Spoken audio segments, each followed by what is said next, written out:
Բարև ձեզ, Երևան Today հարցազրույցի տաղավարում այսօր հրընկալել ենք իրավաբանական գիտությունների թեկնածու դոցենտ Սահակ Մանուկյանին։ Բարև ձեզ, պարոն Մանուկյան, շնորհակալ եմ հարցազրույցի հրավերը ընդունելու համար։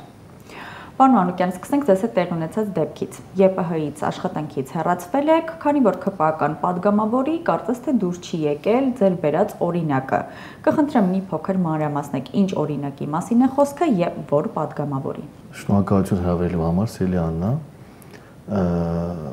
Հարցի մեջ եթե որոշակի շտկում անենք, սկզբում դուրս չի եկել իր աղջկան, իսկ իրավիճակը հետևյալն է, որովհետև աղջիկը իմ ուսանողուհին է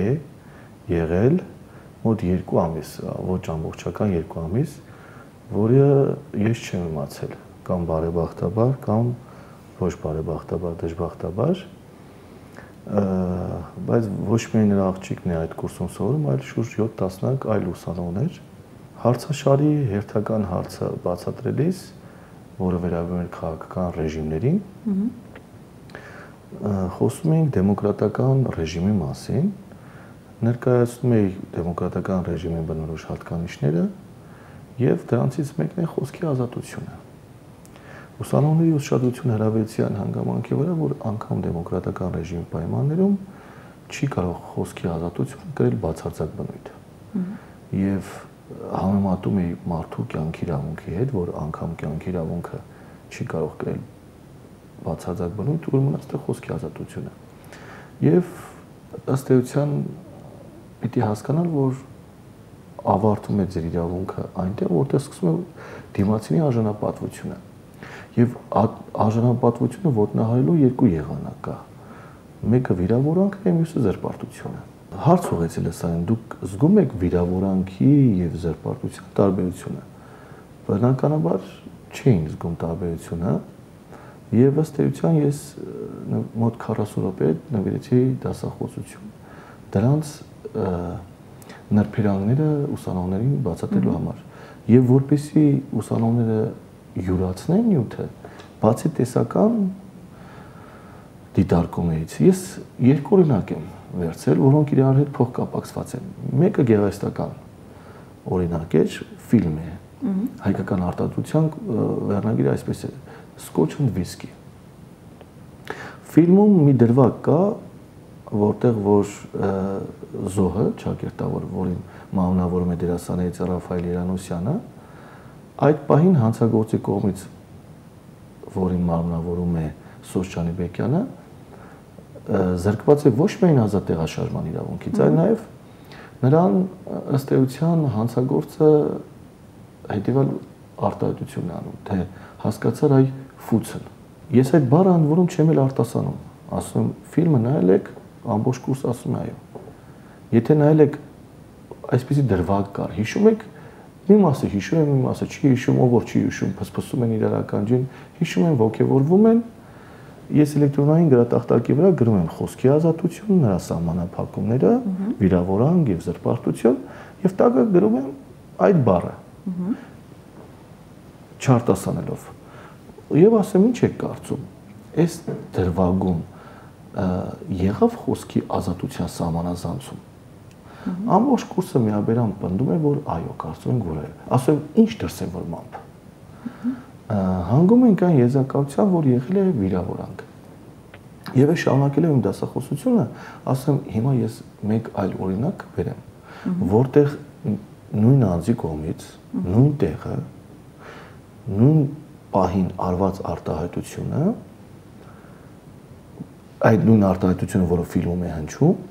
որակվել է մի դեպքով որպես քրեական գործ հարուցվելու հիմքով վիրավորանք, իսկ քաղաքացիական գործով որակվել է որպես զրպարտչական բնույթի արտահայտություն։ Երեխաները զարմանում ասեն, ոնց կարող է նույն բառը երկու դրսևորում ունենա։ Եվ ես սկսում եմ դա բացատրել, թե ինչպես կարող է այդ իրավիճակը ստեղծվել։ Ընդ որում այդ գործը վարել եմ ես, որպես փաստաբան մասնագիտության փաստաբան եմ, նաև արտոնագիր ունեմ փաստաբանական գործունեության ու իմ վստահորդի հետ կապված դրվագը ներկայացնում եմ։ Իսկ դրվագը տեղի ունեցել Բրյուսելի անվան պետական համալսարանում ռեկտորի ընտրությունների օրը, երբ որ հնչել է հենց Բրյուսելի համալսարանում այդ արտահայտությունը ու հիմնավորում եմ, որ քրեական գործով որակվեց որպես հայոյանք, հետագայում հիմնավորվեց, որ այն հայոյանք չէ, եւ քանի որ հանրային հեռուստաընկերությունը ռեպորտաժ էր պատրաստել, որ հայոյել է, ընդ որում կադրում չի երևում թե ով, ինչպես եւ այլն, քաղաքացիական գործով մենք հասանք նրան, որ ըստ էության հայցվորի հայցը բավարարվեց եւ հանրային հեռուստաընկերությունը ստիպված եղավ ներողություն խնդրել եւ հերքել։ Ընդ որում դա կազմակերպել ենք հետեւյալ կերպ, հարցումներ ենք իրականացրել մասնավորապես Գիտությունների ազգային ակադեմիայի Հրաչյա Աճարյանի անվան լեզվի ինստիտուտ եւ ասել ենք խնդրում ենք բազաբանել թե այդ բառը ինչ իմաստ ունի եւ արդյոք հայոյանք է թե ոչ։ Բացի դրանից անգամ հարցում էին կարա հիշեցի Երևանի պետական համալսարան հայոց լեզվի ամբիոն։ Երկու տեղից էլ պատասխանը եկավ, որ հայերեն ցակումնաբանություն չունի, ռուսական ակունքներ ունի, աղբյուրագիտական հիմքեր է բխում Ռուսաստանից։ Եվ ես ինքս միջազգային հարցում իրականացրեցի Ռուսաստանի Դաշնություն։ Ռուսաստանի Դաշնությունից պատասխանը եկավ, որ հայոյանք չէ, վիրավորական բառ է, բայց ակունքը գալիս է Օդեսայից, Ուկրաինայից։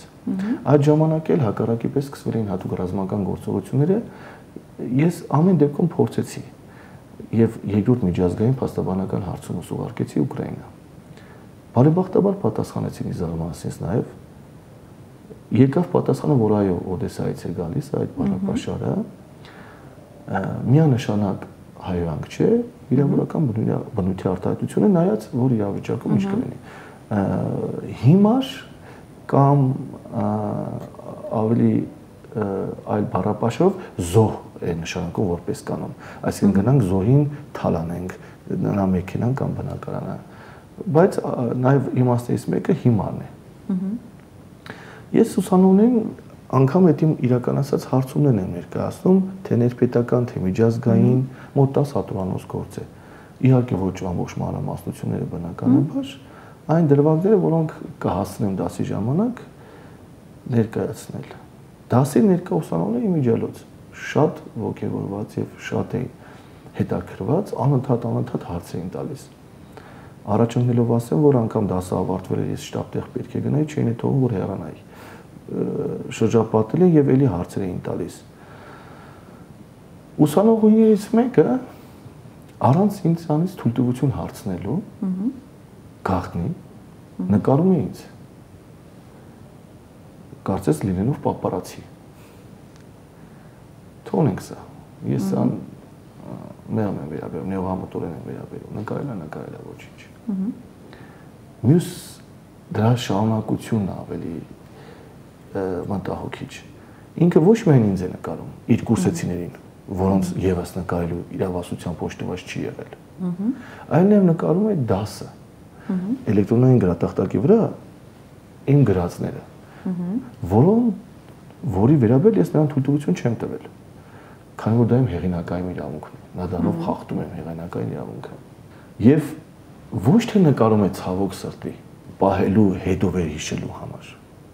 այլ մատնելու համար։ Տանում ներկայացնում է իր ծնողին։ Ծնողն էլ ներկայացնում է ռեկտորին անմիջապես։ Ռեկտորն էլ կայծակնային արագությամբ սեպտեմբերին ինձ ընդունում է աշխատանքի, հոկտեմբերի կեսերին ազատում աշխատանքից։ Որովհետև 7 տասնյակ ուսանողներից ընդամենը մեկի դուրը, չգիտես ինչու, անհասկանալի պատճառներով չի եկել։ Սա է եղելությունը, հարգելի Աննա։ Որ պատգամավորի դուստերներ իդեպ։ Այո, քաղաքացիական պայմանագիր կուսակցության երեսփոխանուհի Արուսյակ Մանավազյան, եթե չեմ սխալվում, ճիշտ եմ ասում, որովհետև մինչ այդ ինքը չէր կատարել օրենսդրական այնպիսի գործունեություն, որ ես կարողանայի իրան մտապահել։ Ցավոք չեմ հիշում, որից է մեկ նախաձեռնություն, որը ին որպես Հայաստանի Հանրության քաղաքացու կյանք կհեշտացներ, այսինքն գտներ հասարակական հարաբերությունը կարգավորող հնարամիտ լուծումներ կամ ըստ էության արդյունավետ լուծումներ։ Ինձ ասացին, ես անգամ չգիտեի, ասացի, բայց վստահ եք, որ այդպիսի անազգանով պատգամավորուհի երեսփոխանուհի կա, ասացին այո։ Ես մտա ազգային ժողովի պաշտոնական կայքէջը, այնտեղից ման եկա եւ գտա, որ այո, փաստորեն այդպիսի պատգամավորուհի կամ երեսփոխանուհի մենք ունենք։ Այ լինելով իրավաբան, խնդրում եմ նշեք սա որքանով է իրավաչափ, դե ձեզ տեսանկարահանել արդեն իսկ գիտենք, որ առանց թույլտվության չի կարելի, մասնավորապես դասի պարագայում հեղինակային իրավունքների խախտումը, ինչպես նշեցիք, աշխատանքից հեռացնելը որքանով է իրավաչափ, քանի որ մենք ունեցանք վերջերս մի դրվագ, երբ իշխանության սրտի քահանային կարգալույծ արեցին, նույն իշխանական падգամավորներից մեկը նշում էր, որ դա աշխատանքային օրենսգրքի խախտում է, ըստ իրեն 2 ամիս առաջ պետք է քահանային ծանոթեին եւ փաստացի այսօր իրենց падգամավորի խնդրանքով ճակերտավոր դասախոսին հեռացնում են աշխատանքից։ Շնորհակալություն։ Իմ կարծիքով չեն կարող համեմատել քահանայի եւ դասախոսի կարգավիճակը, բացառապես այլ կարգավիճակ ունենք մենք։ Իմ մասով կարող եմ ասել, որ իմ աշխատանքային իրավունքները կոպտորեն խախտվել են։ Նախ ինձանից պաշտոնապես բացատրություն չեն պահանջել։ Եվ ըստ էության իրենք պարտավոր էին բացատրություն պահանջել։ Ինձանից բացատրություն չեն պահանջել։ Գործատուն իդեմս ռեկտորի կամ նրա տեղակալներից իդեմս պրոռեկտորների ոչ ոք ինձանից բացատրություն չի պահանջել։ Երևի չէին ուզում անիմաստ ժամանակ կորցնի, որովհետև երևի թե պահանջը եղել է հնարավորինս արագ։ Համաչափության տեսանկյունից նայենք։ Չի կարող որից է դասախոս նյութ մատուցել եւ տեսականը գործնական օրինակով չներկայացնել։ Պատկերավոր ասած, եթե ես լինեի աշխարհագրության դասախոս եւ ներկայացնեի հարավային Ամերիկան որպես աշխարհամաս կամ մայրցամաք, եւ եթե ես ուսանողներին աշխարհի ֆիզիկական կամ քաղաքական քարտեզի վրա ցույց չտայի, կարծում եմ, որ կիսատ կլիներ, որովհետեւ եթե ես խոսում երևույթի մասին եւ այդ երևույթը ցույց չեմ տալիս, որպեսզի նա տեսնի գործնական որտեղ է գտնվում այդ ցամաքի կտորը, եթե կիսատ կլինի դասախոսությունը։ Երբ որ դասախոսը խոսում է վիրավորական կամ զրպարտչական բնույթի արտահայտությունների մասին եւ չբերի գեթ 1 օրինակ, որը կարող է ուսանողը հասկանալ, թե ինչ է կատարվում, որտեղ է ավարտվում իր իրավունքը եւ սկսում դիմացինի արժանապատվությունը, կարծում եմ դասախոսությունը կլիներ թերի։ Եվ ես չեմ հնարում, այլ բերում եմ այնպիսի հայտնի օրինակ, որ իրանք դրա մասին պիտի որ իմանան։ Եվ իմ փորձը ցույց է տալիս, որ այո, երեխաները բավական ուսանողները հատկապես հայկական արտադրության ֆիլմերը շատ լավ նայած են լինում։ Եվ այդտեղից իրանք արդեն սկսեցին մտածել։ Միգուցե այդ բանը իրանք մտածել են այդ դրվագը, կամ ժպտացել են կամ չեն ժպտացել, չեմ կարող ասել ինչ արձագանք են ունեցել, բայց երբ չեն մտածել, որ այստեղ տեղ ունեցավ դեմոկրատական ռեժիմում մարդու իրավունքների խախտում խոսքի ազատության սահմանազանցման շրջանակներում։ Եվ իմ պարտականություններից է բխում նաև իրենց դա հասկացնելը, մեկնաբանելը, որպեսզի իրենք հասկանան եւ գոնե իրենց առօրյա խոսքում, գործնական խոսքում այդ դասախոսությունից հետո զգուշ արտահայտվեն կամ գրեն։ Որտեղ դատարանները ողողված են զրպարտչական բնույթի գործերով եւ վիրավորանք պահանջող գործերով։ Այսինքն իմ կարծիքով եւ խորին համոզմամբ ես թույլ չեմ տվել աշխատանքային պարտականությունների որևիցե իրավիճակում խախտում եւ դուրս չեմ եկել ոչ ակադեմիական միջավայրից եւ ոչ էլ իմ պաշտոնի անձնագրով ինձ տրված վերապահված իրավունքներից, որովհետեւ Հայաստանի Հանրապետության աշխատանքային օրենսդրության համաձայն կարգապահական կանոնները խախտած աշխատողի նկատմամբ ըստ կատարած արարքի եւ նացանության աստիճան կարող է տրվել մեղմից մինչեւ ամենախիստ տեսակի դույժը, որը սկսվում է նկատողությունից եւ ավարտվում աշխատանքային հարաբերություն լուծմամբ ազատմամբ։ Չանելով ոչինչ, օրինակ ներկայացնելով, որը ես չեմ մտածել, ֆիլմում է եւ իրական քրեական ու քաղաքացիական գործ։ Ինձ ենթարկում են ամենախիստ տեսակի դույժի։ Չվերցնելով բացատրություն։ Երկրորդ, ես արմենիության անդամ եմ եւ արմենիության ղեկավար կազմի անդամ եմ։ Պիտի նաեւ արմենիության հետ իրենք որոշակի աշխատանքներ տանեն, որ իրենց ղեկավար կազմի անդամին ազատում են աշխատանքից։ Երրորդ, համասարում կա էթիկայի հանձնաժողով։ Եթե դուք կարծում եք, որ ես թույլ եմ տվել վարքագծի այնպիսի խախտում, որը էթիկական խնդիրներ է առաջացնում։ Հանձնաժողովը կա, ինձ հրավիրեիք հանձնաժողով, եւ ինչպես ձեր մոտ ես հյուրընկալվել եմ, սիրով նույն սիրով ես կգնայի այնտեղ եւ կներկայացնեմ եղելությունը։ Եվ իրենք կարող էին բացի այդ աղջկանից հրավիրել կուրսի մյուս ուսանողներին շատ չէ, եւս գոնե մեկին։ Եվ կհասկանային դասախոսը թույլ տվել է այն խախտում, որ իրեն վերագրում են, թե ոչ։ Չորրորդ, իրենք կարող են ծառայական քննություն սկսել իմ նկատմամբ, բարձրելու հանգամանքները։ Ես ինքս աշխատել եմ ղեկավար պաշտոն զբաղեցել եմ բուհական համակարգում։ 3 տարի շուրջ եղել եմ Վալերի Բրուսովյան անվան պետական համալսարանի պրոռեկտոր աշխատակազմի գծով հիմնականում 700-ից ավելի աշխատող ենք ունեցել եւ նմանատիպ բազմաթիվ խնդիրներ եղել են։ Ուսանողները եկել են, բողոքել են, երբևիցե մենք չենք շտապել։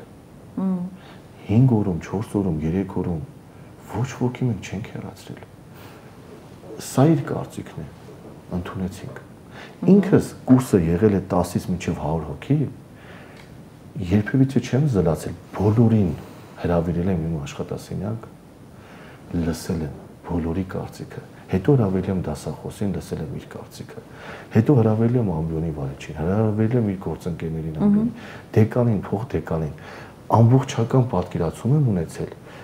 եւ եթե եղել եմ էթիկայի հանձնաժողովի նախագահը մեր փոխում,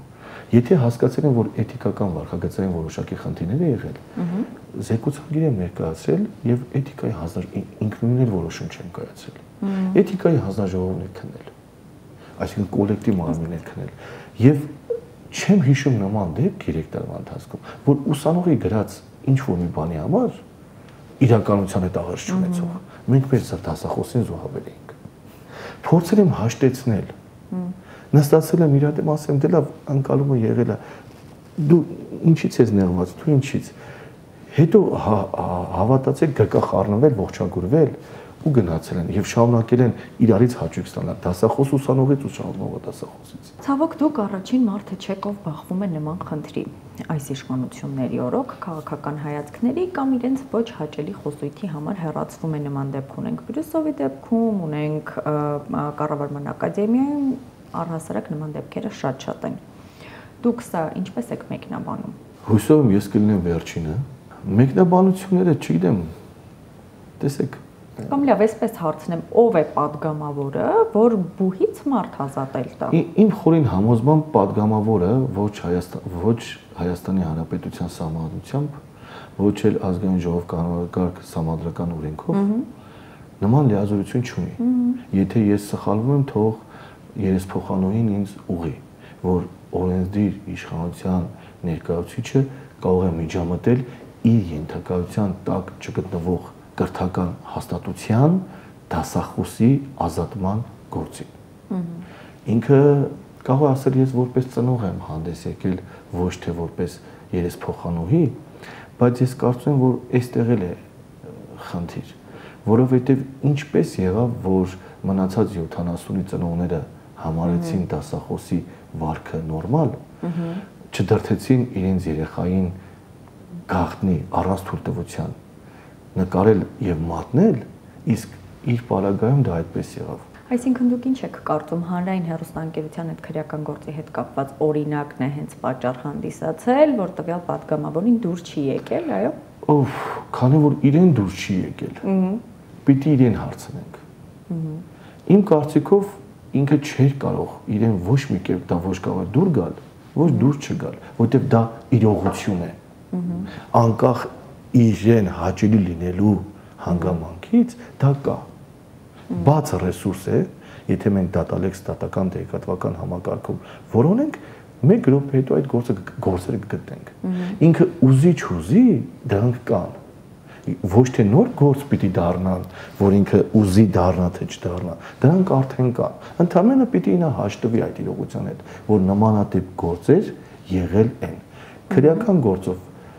բարեբախտաբար արդարացվել է ամբաստանյալը, քաղաքացիական գործով բարեբախտաբար հաղթել է հայցվորը։ Դա իրողություն է, չենք կարող դա ընդ որում Հայաստանի Հանրապետության դատաների կողմից կայացած վճիռները օրինական ուժի մեջ մտած պարտադիր են բոլորի համար։ Դուրդ գա, թե չգա, դու պիտի դրա հետ հաշվի նստես, որտեղ քրեական օրենսգրքով հստակ դիսպոզիցիա կա դրա վերաբերյալ։ Դու չես կարող թեկուզ լինելով օրենսդիր մարմնի ներկայացուցիչ կասկածի տակ դնել օրինական ուժի մեջ մտած վերջնական դատական ակտով հաստատված փաստերը։ Իսկ ինչ եք կարծում նման իրողությունների պայմաններում մենք կարող ենք մեր ՀՀ գործող բուհերը համարել ապաքաղաքական, ինչ օրինակ ԵՊՀ-ն համարել ապաքաղաքական կառույց, նույն ինքը Փաշինյանը ասում էր, չէ, բուհերը պետք է ապաքաղաքականացվեն, բայց փաստացի ԵՊՀ-ում հոգաբարձության խորհրդի նախագահ Սուրեն Պապիկյանն է։ Դեկանը նրա ընկերներից մեկն է։ Այս պարագայում, այս իրողությունների դեպքում ինչպես մենք կարող ենք բուհերը համարել ապաքաղաքական կառույց։ Օրենքով է սահմանված, որ պիտի մի մասը 25% լինեն հիմնադրի ներկայացուցիչները, դա Հայաստանի Հանրապետության կողմից հիմնադրված բուհերի պարագայում այդպես է, օրինակ ամերիկյան համալսարանի պարագայում այդպես չէ։ Ներողություն։ Այսինքն ըստ էության կառավարությունը ունի լիազորություն նշանակելու բուհի կառավարման բարձրագույն մարմնում իր ներկայացուցիչներին, որոնց թիվը չի կարող գերազանցել 25%-ը։ Ընդ որում, եթե կհիշեք բարձրագույն կրթության մասին օրենքը, որը սահմանադրական դատարանի կողմից ճանաչվեց հակասահմանադրական, հենց այդ ուժերի հարաբերակցության խախտման հետևանքով էր, երբ որ նախագծով սահմանված էր կառավարման խորհրդի անդամների թիվը 9, որոնցից 5-ին, այսինքն մեծամասնությանը 9-ի մեծամասնությանը, բարձ մեծամասնությանը պիտի նշանակեր կառավարություն։ Եվ սահմանադրական դատարանը հիմնվելով Բոլորյան հռչակագրի այլ միջազգային եւ ներպետական օրենսդրական ակտի վրա հանգեց այն եզրակացության, որ սա խախտում է բուհի ակադեմիական ազատությունը։ Իսկ ակադեմիական ազատության առաջին հիմքը նա է, որ իշխանությունը, հատկապես գործադիր իշխանությունը, չկարողանա միջամտել բուհի համար կարևորագույն հարցեր։ Այն որ Սուրեն Պապիկյանը հոգաբարձության խորհրդի նախագահն է, օրենքի գործողության շրջանում է։ Նրա փոխարեն կարող էր այլ մարդ լինել, որովհետև բացի իրենից դեռևս այլ ներկայացական մարմիններ կան, 4 մարմիններ կան, յուրաքանչյուր 25%։ Այն որ դեկանը իր ընկերն է, կարող է լինել։ Միգուցե այն արժանինքներ ունի դեկանը, որ հիմա ինչ մեղք ունի այդ մարդը, որ այդ արժանինքն ունի, բայց նաև Սուրեն Պապիկյանի ընկերն է։ Այս կոնտեքստում, եթե մենք նայում ենք առանձին, երևի թե խնդիր չկա, բայց այս միասնության մեջ կարծում եմ, որ վստահ եմ, որ ես ինքս ունեմ երեխաներ, բողոքեմ, ինչ որ նախ այդպես բան երևի թե ոչ իմ երեխան կանի, ոչ էլ ես կանեմ։ Ես վստահ եմ, որ այս արագությունը եւ այս արձագանքը երևի չի լինի, որովհետեւ իմ պարագայում իմ բանկավարժական գործունեության ստաժը հավասար է երեսփոխանուհու երեխայի տարիքին։ Իմ հեղինակած գիտական հոդվածների, մենագրությունների, ուսումնական ձեռնարկների քանակը եթե իրար վրա դնենք, հավասար է նրա դստերոջ հասակին։ Եվ կշերքի մի նժայի դնել այդքան վաստակ ունեցող դասախոսին, մյուսին առաջի կուրսի ընդամենը 1.5 ամիս սովորող ուսանողին եւ զոհաբերել դասախոսին, իմ կարծիքով համաչափությունը պահպանված չէ։ Ես վստահ եմ, ես կարող եմ փորձի համար նման մի հատ բան գրել եւ անգամ դասախոսը չի, հենց նույն փաստական հանգամանքներով, անգամ դասախոսը չի ենթարկվի կարգապահական պատասխանատվության։ Կարող ենք փորձել, օրինակ, թող հիմա այդ ուսանողին, որի վրա նույն ներքին կարգապահական կանոն է դասվում, ենթարկեն կարգապահական պատասխանատվության, հեռացնեն համալսարանից ինպես, առանց թույլտվության դասախոսի նկարելու, անձնական իրավունքների պաշտպանությունը խախտված լինելու եւ առանց թույլտվության նյութը նկարելու գաղտնի եւ հրապարակելու համար։ Իսկ դուք պատրաստվում եք նման քայլերի դիմել, օրինակ դատարան դիմել ձեզ անհամաչափ կերպով աշխատանքից ազատելու համար, ոչ թույլատրելի նկարահանման համար, ձեր իրավունքները վերականգնել պատրաստվում եք։ Անհատական իրավական ակտի մասով միանշանակ այո, իսկ երկրորդ մասով իմ քրիստոնեական դաստիարակությունը, որ ես ստացել եմ իմ ծնողներից այս պայմանից թույլ չի տալիս, որովհետև ըստ էության ներելը բարդ է, բայց աստվածահաճո է։ Ես փորձում եմ իմ վարքագիծը այդպես կառուցել, որը շատ բարդ է այդ ներկա իրավիճակում։ Ըստ էության համաչափությունը կամ համապատասխանությունը ենթադրում է, որ այո, այնինչ իմ նկատմամբ են արել, ես էլ իրենց նկատմամբ պիտի անեմ, որովհետև սկզբունքը հետևյալն է, այնինչ ուզում ես քո հանդեպ անել, դու էլ արա ուրիշի հանդեպ։ Ինքն ուզում է երևի թե որ իր հանդեպ այդպես վարվեն։ Բայց երևի թե իմ մեջ իմ դաստիարակությունը կհաղթի։ Այս բանը չեմ կարող ասել, բայց անհատական իրավական ակտի մասով ըստ էության միանշանակ դիմելու եմ դատարան, այո։ Մենք ունենք այսպիսի խնդիր, ոչ միայն ունենք նման խնդիրներ բուհերում, դպրոցներում, որ մարդուն ընդդիմադիր հայացքների կամ խոսքի համար հեռացնում են աշխատանքից, այլ օրինակ Եկատերինբուրգում էր պատվավոր հյուպատոսը աշխատանքից ազատվեց Սամվել Կարապետյանին եւ եկեղեցուն աջակցող խոսք ասելու համար։ Կրկին կոպտագույն խախտումներով նրա իրավունքների, այդ նշված ժամանակահատվածների եւ այլն, այո։ Պարզապես,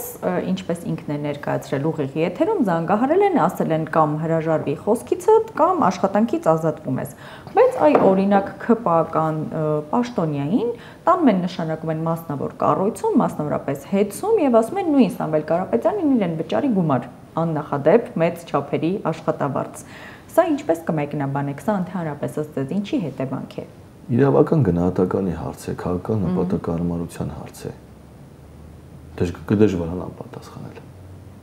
Այսինքն ըստ ձեզ այնուամենայնիվ քաղաքական բնույթ է կրում։ Չգիտեմ քաղաքական է կրում, թե իրավական է կրում, օրվա իշխանության խնդիրը պիտի լինի նրանում, որ ինքը ջանք ու երան չխնայի, որպեսզի Հայաստանի Հանրապետության սահմանադրությունը ոչ թե լինի թղթի կտոր, այլ ինքը լինի աշխատող եւ երբևիցե չխախտվող մի փաստաթուղթ։ Իսկ համադրության մեջ ասում են բոլորը հավասար են օրենքի առաջ անկախ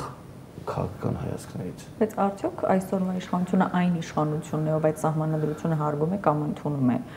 Դուք ինքներդ էլ փաստաբան եք, իրավաբան եք, հաստատ ծանոթ եք մեր երկրում տիրող այդ քրեական գործերին, այս իրավիճակին եւ մի սահմանադրություն, որը պատրաստվում են փոխել ադրբեջանից հնչող պահանջով, դժվար թե հարգվեր մեր երկրում։ Կանխավարկածը պրեզումպցիան այն է, որ պիտի անի, որովհետեւ սահմանադրության 6-րդ հոդվածը հրամայական կերպով նրան պարտադրում է, որ պետական եւ տեղական ինքնակառավարման մարմինները պիտի գործեն սահմանադրությամբ եւ օրենքներով սահմանված կարգով։ Իսկ սահմանադրությունը որպես բարձրագույն իրավաբանական ուժով օժտված փաստաթուղթ իրեն պարտադրում է ապահովել օրենքի առջև բոլորիս հավասարությունը։ Ես, որ կուսակցական չեմ, ունեմ նույն իրավունքները, թե որպես մարդ, թե որպես ծնող, ինչ որ կուսակցական երեսփոխանուհին, ազգանունը միշտ մոռանում եմ այդ կնոջ, Մանավազյան, եւ օրվա իշխանությունը պիտի կարողանա ինձ եւ Մանավազյանի եւ Մանուկյանին նույն իրավունքներով տալ։ Պարզապես խնդիրը նա է, որ այսքանով արդեն չեմ ուզում շարունակել։ Ինչ եք կարծում նման գործելավոճ ունեցող իշխանությունը, առհասարակ մեր օրվա իշխանությունը վերընտրվելու շանս առաջիկայում ունի թե ոչ։ Պիտի սոցիոլոգներին այդ հարցողեք։ Ըստ ձեզ, ձեր կարծիքը որպես պետք է սոցիոլոգներին ցանկացած իշխանություն պիտի այնպես անի, որ